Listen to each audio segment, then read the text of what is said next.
We've come back early, viewers, and the reasons for that are many. Injuries, poor form, people wanting to leave, and of course, not being able to finish. We've all been there, haven't we? Oh, come on, easy now.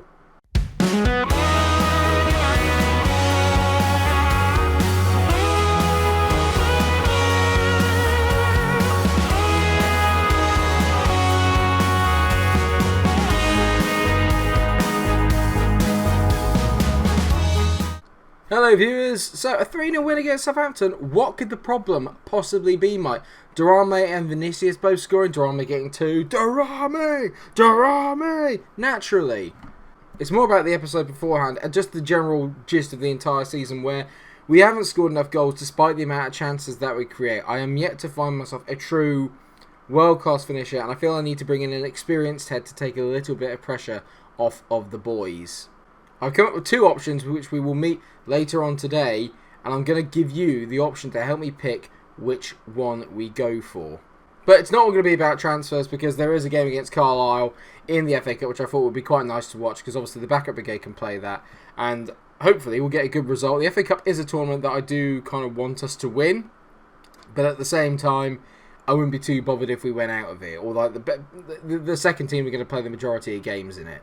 So what are the injury problems, you say? Well, to be fair, there's only one really bad one, but it's probably the worst one that could have happened. Which is Hamuni De Souza has got himself injured for 6 to 2 months. And he is now, Wober is now my only left back. I think I found a guy who can come in and do a job for me, and hopefully we'll see him sign later on today as well. Only in on loan, I might add, but it's just not needed. It just didn't need it. Didn't need it.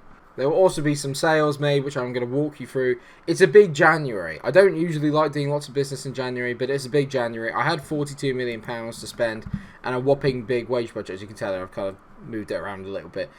But I've had to do that to get the kind of players in. The players that I'm looking at want 200k a week, right? So they're top quality players. I'm excited to see what you guys think. But before that, let's get into our FA Cup game. And as I said, it will be the second team playing in today's episode. Well, a couple of the first team faces are there, notably Wober and Gilberto Antonio. McCrory's in goal. Wober and Antonio are the 2 wing-backs. They're in there because Wag is currently away on international duty at the African Nations Cup. So I'm having to stick with those 2 at the minute. Smith and Antonio make up our very young defensive duo, but they play very well together when they have played together, to be fair. Masengo has been brilliant this year. He's in the deep line playmaker role. Cameron Adams and Bruno Guimaraes make up the midfield too. Then you've got Nick Wright in by Marcus Vinicius and Sergio Aguero making a rare start today. Carlisle are down in League 2, 19th as well, so really struggling, on the verge of going out of the Football League by the looks of things. So this is a game we should be winning quietly, quite comfortably. But you never know in the FA Cup, and that's the beauty of it. And here we go. If anyone knows that movie reference, let me know in the comment section. I'll be very impressed if you do. I'll also be very disappointed if you don't. Can't win, can you? Adams on the ball, back to Masengo, back to Bruno. The midfield 3 connecting well here. We've got some good possession. Go on, Masengo. Nice ball in. Bruno, lovely ball to Wober. Wober hits it straight against his man. Back to Masengo, back to Wober. Wober tees it in and... oh, there he is! Aguero! One of the best goals he'll ever score in his career. It's not, obviously. Form is temporary. Class is permanent. You can't teach this kind of behaviour. I mean, this is beautiful. Wober moves back in. Aguero just peels off his man, and even at the old tender age of 37, he's still got it. He's so good. He's one of my favourite ever Premier League players. That's why I had to bring him in. I love Sergio Aguero. He's so good. So that's a good start for us, really, here. We've been very dominant over the first half an hour of the game, as you would expect. And Carlisle are finding it difficult to get out of their half. I'd rather, obviously, we put a very big win in. But at the same time, as long as we get through, that's all that matters. And, of course, we'll be finding out who we're playing in the 5th round after this. Hopefully, it won't be one of the Manchester clubs like it normally is. As Wober on the ball now. He's getting a lot of room down that left as Wober. Masengo.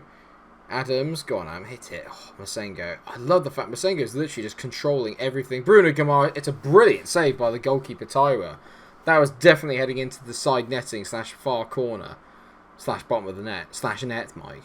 So far, quite a lot to like, actually, about our youngsters and the second team. They've been absolutely battering Carl. Let's not pretend that we don't expect us to. We should be.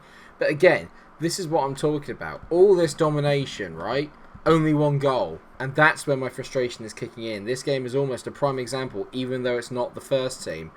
of my sort of Leeds issue, which is that we do create a lot of chances, and a lot of clear-cut chances as well. They're not really just long shots or whatever. Most of them are very good clear-cut chances, like when one-on-ones, and we just don't finish enough. I need to find that player that's got that composure and that real quality to be able to finish it as Woba hits the post. Again, it's just another prime example of it. It's symptomatic of our season, and the problem is that we are good at the back, but we're not good enough to not concede at least one good chance a game, and that's part of the problem. Is that it seems to be at the moment when we do concede that one good chance a game, they score. Speaking of scoring, Marcus Vinicius has, and that's his 6th goal of the season, which is not a bad return. He's beginning to warm up a little bit as Marcus Vinicius. He's been quietly quite good this year, and I'm delighted with this ball in from Nick Wright. When I look at Nick Wright, I do think that there's a lot of potential for this young man. Definitely an off-the-bench kind of player. He's a very good young star, and I have to say, whenever I play him, he makes things happen. I'm going to make a change. I'm going to take Masengo off, and I'm going to bring on Namoko for a bit. Wright's going to drop back into a box-to-box role. Namoko's going to play as the advanced playmaker. He's dropped out of the team recently, Namoko, for Mikael Cuisance, and it seems to kind of had a good effect, but that's not really his fault. It's not like he's played badly. He just didn't have a very good relationship with the two strikers up front. I think I'm going to need to nurture that over time. Maybe I threw him into the deep end a little bit too quickly. I don't know.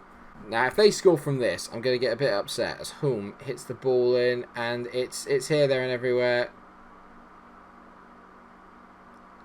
This is what I mean. We had to get the second, because there's always a chance that we're going to concede. Not really from Robbie McCrory heading into his own net, I think it's safe to say. I mean, it's not great. Oh my god, it's awful. Oh no, don't do this. Okay, thank god. Bruno's got the ball. Right, can we just please get rid of it?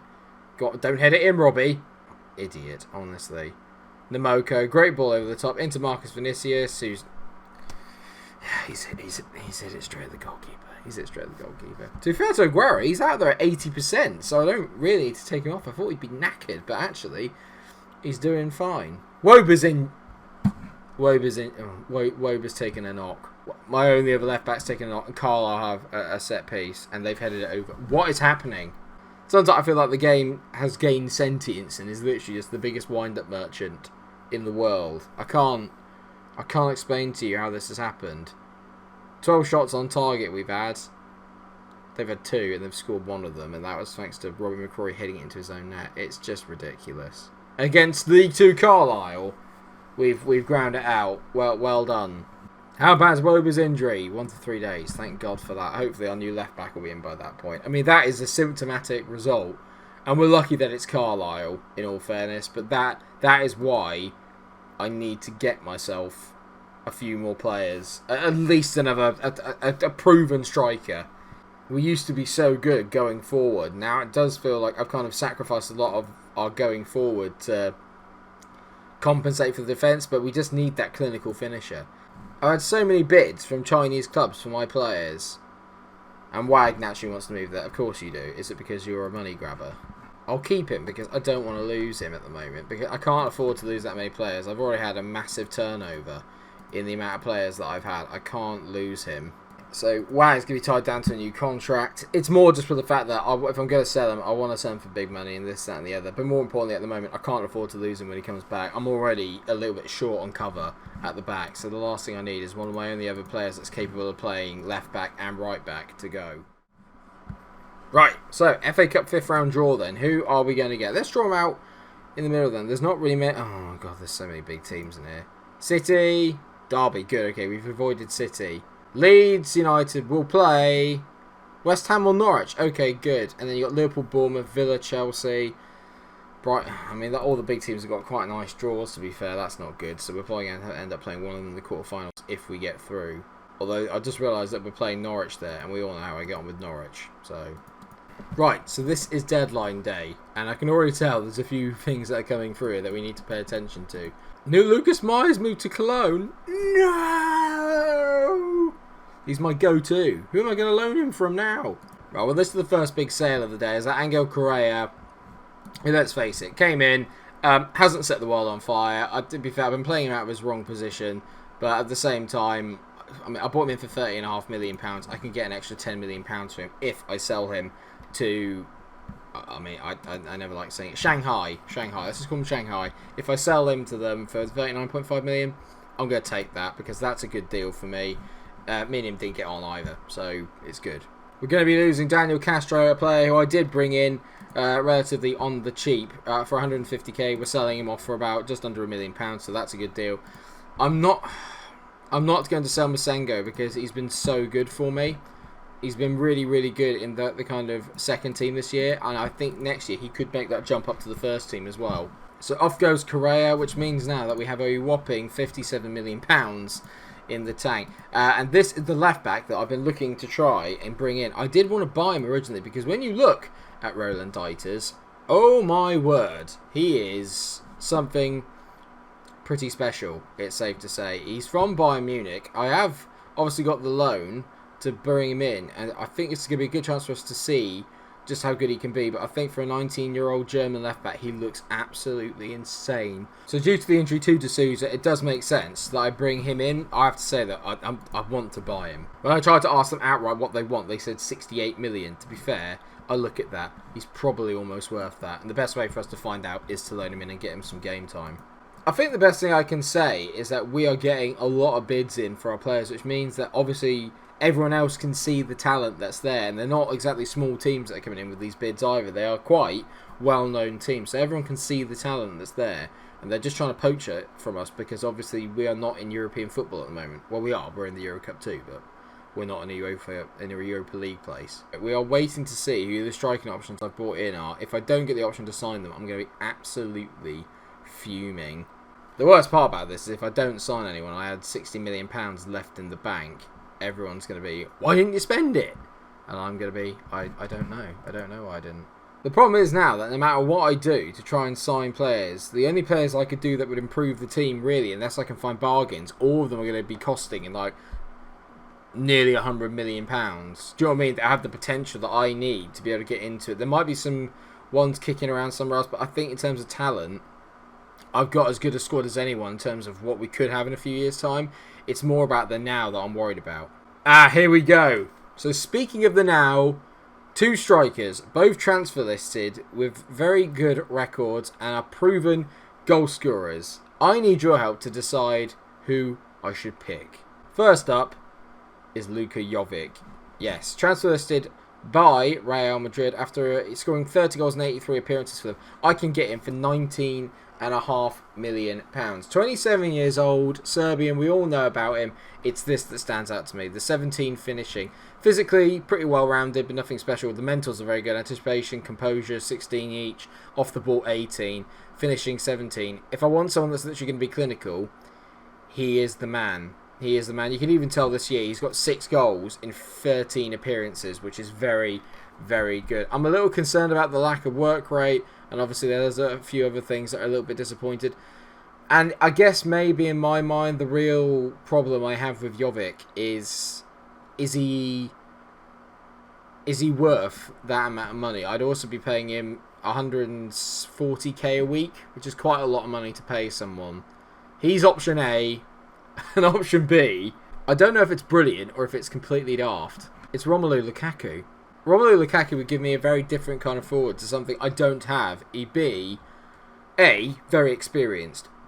Second of all, he's tall, he's big, he's still got it, he's 31 years old, he's relatively in his prime, big, strong, quick. Left-footed as well, obviously, as we know. Finishing is still 16, very good. Penalty taking 16, heading 16, work rate 16. I think he fits the Leeds model a lot better than Jovic does, but obviously he's 4 years older.